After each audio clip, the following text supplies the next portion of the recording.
We have a grappler versus a striker in a title eliminator match. Will underdogs continue to dominate in 2024, or is Aaron Blanchfield going to be the second favorite in a row to win a main event? My name is Angelo. This is We Want Picks, and I'm going to give you my bets for UFC Atlantic City.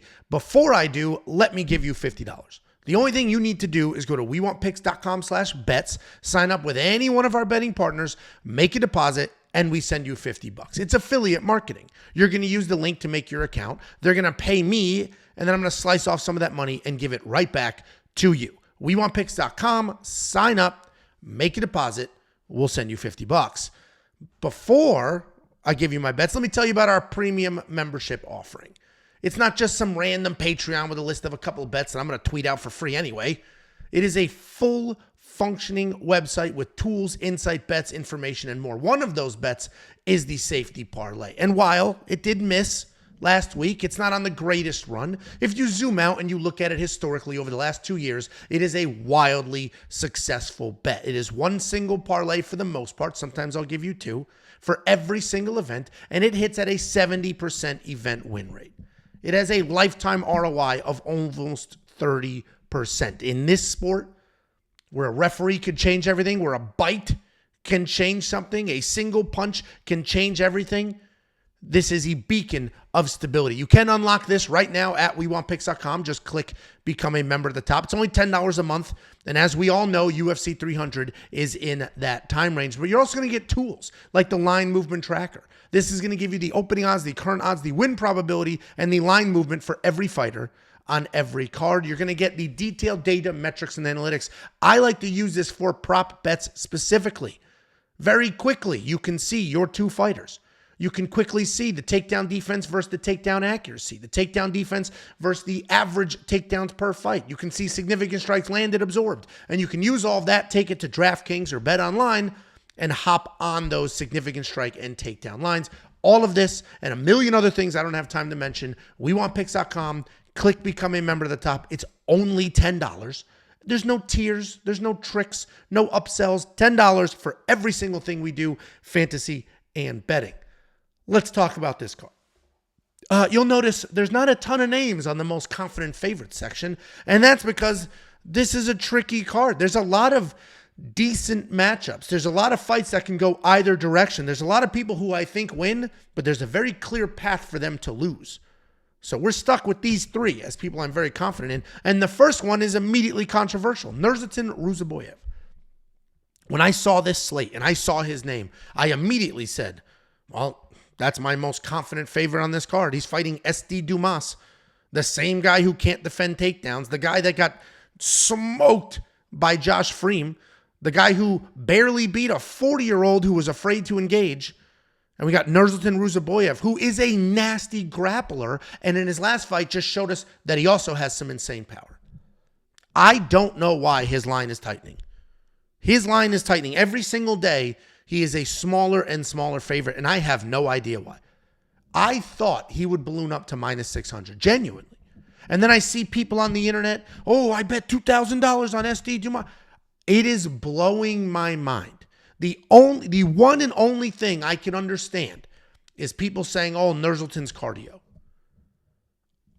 Why would he need cardio in this fight? He is fighting somebody who cannot defend a takedown. He is fighting somebody whose coaches had to talk him through how to stay on top. Spread your legs out. Base, just stay there. That's the advice his coaches are giving him on top in a fist fight. SD Dumas is not good. And he was arrested for alleged domestic violence. Why are we rooting for this guy? Nursultan Ruzaboyev is literally my most confident favorite on this card, and he is a proven entity. Not only do we see him dominate with grappling, he will take you to the ground any chance he gets.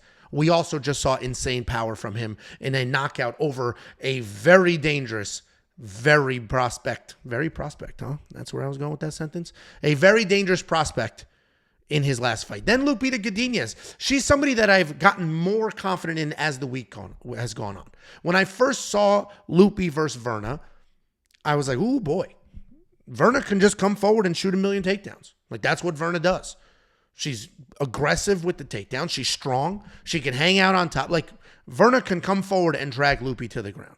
And especially given Lupi's history, that for a while there, she was wildly inconsistent. Lost to Angela Hill in a fight she should have won. Making weird choices in her fight with Cynthia Calvillo. But then as the week has gone on, you look a little closer. You hear other people's feedback. You talk to Jacob a little bit. And now I'm more confident in Lupi for two reasons. One, Virna does tend to slow down big time. She does gas big time. And you could just watch that Amanda Hebos fight to see that. Smoked Amanda in the first round and then got her absolute face bashed in the next two rounds because she slowed down. And two, I didn't realize this, and Jacob's been screaming it through the rooftops, and my bad for not listening. Lupita Godinez's sister, that whole family, there's three sisters. All three of them are nasty wrestlers. One of them's competing in the Canadian Olympics this year, as a wrestler. Like one of the best wrestlers on the planet at her weight class. And Lupi has her in her training camp for this fight. So not only did she grow up wrestling her sisters, one of them went on to be an Olympian. I think two of them are Olympians. And that one is in training camp with her day in and day out, giving her the wrestling looks, tossing her around, and doing stuff to her that Virna will only dream of. So I'm going to have some confidence in Lupi.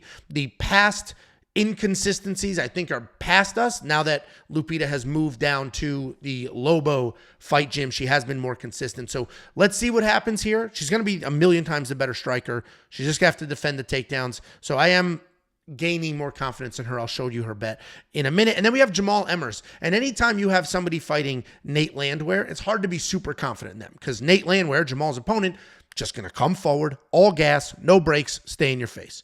And while Jamal is insanely powerful and does have some wrestling, he's not exactly super high volume, high pace kind of guy. But, and we're going to do 1 + 1 = 2 here. We just saw Nate Landwehr get cracked and finished. And Jamal Emmers has insane nuts power. And he just cracked somebody and finished them. Jamal Emmers also has some takedown defense. I think it's literally that simple. I'm trying not to overcomplicate things. And I'm trying not to be like, well, this person has a path to victory. Because once you start to play that game, you'll never bet on anybody ever. Because the opponent always has a path to victory, especially in this sport. So I think Jamal Emmers is just going to have good enough takedown defense, more than enough power in his hands, and he's going to win this fight. Let's talk about some solid underdogs. You could literally list the entire card right here, except for SD Dumas. You can list the entire card in that list, except for SD Dumas, and say, that's a decent underdog. And honestly, I'm not going to do this, but we'll keep track. I wonder what it looks like if I bet $100, $1,400, $100 on every single underdog on this card. I bet I'll come out ahead because this is a weird card. But right off the rip, Manon Fiorot in the main event, plus 155. Quite simply, Manon Fiorot is big for this weight class. She's got very good takedown defense, and her striking will be 100 times better than Erin Blanchfield's. We're keeping it simple. Good takedown defense, much better striking. That's all you need to beat Erin Blanchfield. Nobody's had that so far. Tyler Santos basically had it. Defended a bunch of takedowns, had the better striking, but she was held against the cage the whole time. Just held against the cage, wasn't defending in the middle, wasn't letting her hands go, and she gassed. I think Manon Fiorot is just that much better of a striker, potentially the best striker in this division. She's got great hips, and I think she can keep this fight standing and light up Erin Blanchfield. So I do think she's a good underdog. Victoria Dudikova. She's fighting Melissa Gatto. I think if this was, okay, let me back up. Victoria Dudikova is a 115-pounder. She is moving up to 125 pounds. If that wasn't the case, I'd have a ton of money on her, and she'd be one of my favorite underdogs here. That 10 pounds is the only thing that worries me because Melissa Gatto is a grappler. She can come forward, sort of wrestle Victoria to the ground, and then work from there. But Victoria is going to be better everywhere else. She's going to be faster. She's going to have the better striking. She's going to have the better pressure. Like, Victoria is actually a good fighter. In her last fight, a bit sloppy, but she had a staph infection in a disgusting place. And you can go Google what I'm talking about. But I do think Victoria Dudikova's a good dog here. I think she can stay busy, avoid being bullied, and get the win. And then we have Andre Petrosky. And I get it. In his last two fights, he's looked terrible. He beat Gerald Meerschaert, but he was getting outstruck by Gerald Meerschaert. He was getting outstruck by Gerald Meerschaert. I'll let that sink in. And then his last fight, he literally got knocked out by Michel Pereira. The Michel Pereira knockout isn't that crazy. That guy is a savage at 185 pounds. But still, we have 2 fights in a row where Andre Petroski did not look great. He's now fighting Jacob Mulcoon. Jacob Mulcoon's got very good wrestling, very good cardio. He's just going to come forward, shoot 10,000 takedowns, and hang out on top. The reason I think Petroski's a good underdog is because he's got insane power in his hands, and he's a very good wrestler himself. The problem is his cardio kind of sucks. And if Jacob Mulcoon can weather an early storm and get some takedowns and just hang out on top, he can win this fight in a sloppy back and forth. But I'm going to trust Andre Petroski to let his hands fly and be the better wrestler. His cardio worries me, but I do have a bet on Andre Petroski, and let me show that to you. Boom, here it is. We'll go down the list. I have 3.5 units on the board. Not a ton, but listen. There is no reason every week to come here and lay out 5, 6, 7, 8 units for the sake of doing it. There's just not. Some cards are going to be better cards to bet on than others. It's that simple.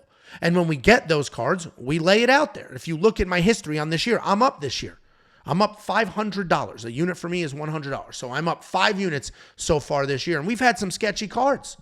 And that's because if you look, when I lose, it's like a unit. And when I win, it's 3, 4, 5 units, because when I'm confident in a card, I will lay out more money. And when I'm not, I don't. It's just that simple. This is not a wild card that I'm confident in. I do have volume-wise a decent amount of bets here, but you can see half unit, half unit, half unit. Quick piece of advice before I jump into this. If you're following other people and you watch other people, great. But if you see people where every single bet is more than a unit, where they're betting 3 units on an underdog, one of 2 things is happening there. Either that person is not actually betting with real money, or they have no idea what the hell a unit is and how a unit should work. A unit is supposed to be an equal measurement of money. Meaning, for me, if I bet $100 a fight, and people are going to give you weird math with bankroll. We're not talking about that. In theory, a unit is supposed to be the mid-level point. A unit is like, okay, I think this happens. 1 unit. If you're not as confident, half a unit. If you're way more confident, more than 1 unit.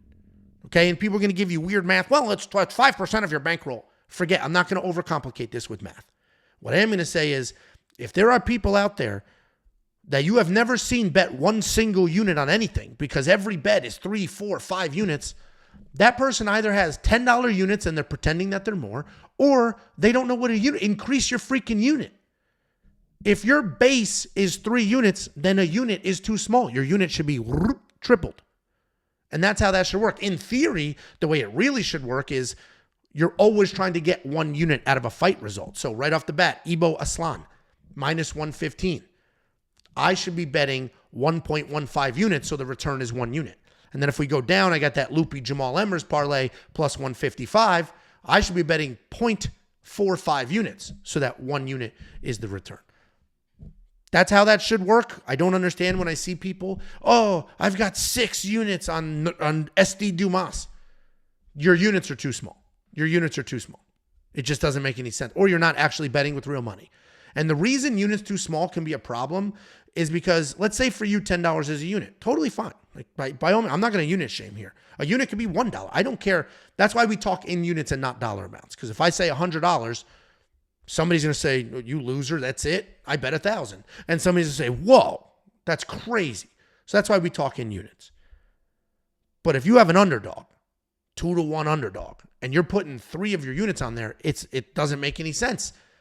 And if your unit is only $10, in your mind, I'll throw $30 at him, which is great. But losing $30 isn't the same as losing $300. If your unit was $100, would you really put $300 on that person? No. That's why you have to increase your unit size to keep everything even and level. Let's talk about the bets. Ibo Aslan. This is a rematch. He's fighting Anton Turkalj. Anton won the first fight, but this is how that fight went. Ibo Aslan beat the living shit out of Anton, then got tired. Anton took advantage of that. That's how that fight went. Since then, Ibo has smoked a bunch of regional people, and Anton has gotten his ass kicked 3 times. Finished in 2 of those fights. Ibo hits like a freight train. He learned his lesson in that fight. I do think he's going to come out here, guns blazing, rip Anton Turkalj's head off his body and win this fight. I got him at minus 115. It's moved a little bit. It's like minus 125 now. I believe in him, but only at a half a unit in confidence. Chidi Njokuani, minus 139. This guy was minus 250 on Sunday. It's now Friday, and he's minus 139. And I get it. Two things are going on here. One, he's moving down to welterweight. He's missed weight at welterweight like 1,100 times, something obscene. Two, this guy has a tendency to beat the piss out of people and then figure out a way to lose. Two of his last three losses were exactly that. Smoking Gregory Rodriguez, smoking McCall Olenjacek, and then boop, tide turns, ends up losing that fight. But he is fighting Reese McKee. Reese McKee almost sucks as bad as SD Dumas. The difference is Reese McKee at least knows how to use his length, at least is very, very durable. So I do think Chidi wins this fight. He's going to have way more power. He's going to be way more dangerous. He's literally better everywhere, except he does find ways to lose, but Reese isn't very dangerous. So if Chidi somehow finds a way to lose against somebody as not dangerous as Reese McKee, that would be pretty surprising. Then we have Chris Weidman, Bruno Silva. I like over 1.5 rounds. I get it. Weidman's old. His leg was in two pieces 3 years ago. His last fight, it looked off. He's 39. He looked 59 in his last fight. It was not a good look. I get it. But Bruno Silva also has wild inconsistencies. And while Bruno Silva has insane power early, I think Chris Weidman is going to be able to avoid that power, close the distance, work some cage control potentially, get a takedown or two, and just avoid the early power. And I'm not picking Chris Weidman to win here, but I am saying over 1.5 rounds. I think Chris Weidman can squeak past the 7.5 minute fight mark, half a unit on that, minus 120. We talked about Andre Petroski a little bit. I think he could actually win this fight. But let me take a step back and say, all right, at minus 115, I put a half a unit on wins inside the distance, decision, no action. And what that means is if Andre Petroski finishes Jacob Malkoun, which is a possibility, I'll get paid at minus 115. If Andre Petroski loses a decision because his cardio fails him and he's just taken down a million times, well, I'll get a full refund on this bet. It's like it never happened. And these are great bets for people like an Andre, who are very dangerous and durable, and they're fighting people who are not dangerous. Obviously, Andre wasn't dangerous in his last fight, but Michel Pereira is wildly dangerous. In this fight, he's fighting Jacob Malkoun. Jacob Malkoun's not dangerous. He's just not. So I think Andre Petroski can flat out win this fight. If he wins a decision, I get a refund. If he loses a decision, I get a refund. If he finishes Jacob, I get paid. The only way you lose money here is if Andre gets finished and then we look to his opponent. I don't see that happening. Then I have I'll say mid-level confident favorite parlay. I think Lupi wins this fight. I think Jamal Emmers wins his fight. So I put them together, threw a half a unit on it, plus 155. Those are honestly phenomenal odds. The only reason I didn't put a full unit on it is because, there are some question marks on this card and that whole unit speech I just gave you. I'm not going to put 5 units on a plus money parlay. I'm going to more than double my money if those two people win, and I'm okay with that. And then we have the safety parlay. We have a rare plus money safety parlay. That tells you how insane this card is. The biggest favorite on this entire card is Julio Arce, who hasn't fought in a year and a half. And the only reason he's such a huge favorite is he's fighting a quitter. So weird card overall, but the safety parlay is plus money. And I'll tell you what I did with the safety parlay. I was confident in one of the sides. The other side, I was having a hard time figuring out what to do there. So I went to the Pick Doctor. The Pick Doctor is our AI. We have an Pick Doctor is the person that developed it. Pick GPT is the product. We have an artificial intelligence picking fights based solely off of data. And it is doing so at like a 68% accuracy, which is incredible. That's a very high accuracy. And that's been, that's long-term tested. And somebody in the comments section pointed out, hey, the last 2 events, the top 3 confident picks from the Pick Doctor have all won. And then they basically said, imagine if you parlayed those. And then somebody commented under that saying, it's actually the last 3 events where that happened. So then I went to Josh, the web guy, and we talked about it. And he gave me all the data, who the most confident picks are, blah, blah, blah, blah. And that helped me build the safety parlay. So we're going to put that to the test. It's me and the robot that put together a safety parlay. You can unlock that safety parlay at WeWantPicks.com. Just click Become a Member at the top. It's only $10 for an entire month. You're going to get everything you've ever wanted or needed heading into fight week. Here's a closer look at Jacob's bets. As you know, Jacob's bets are behind the paywall for the most part. We do give out a couple of teaser reasers. Who says teaser reasers? I get it if you unsubscribe from that. I would. Anyway, he's got Manon Fiorot as his underdog lock of the week, plus 155.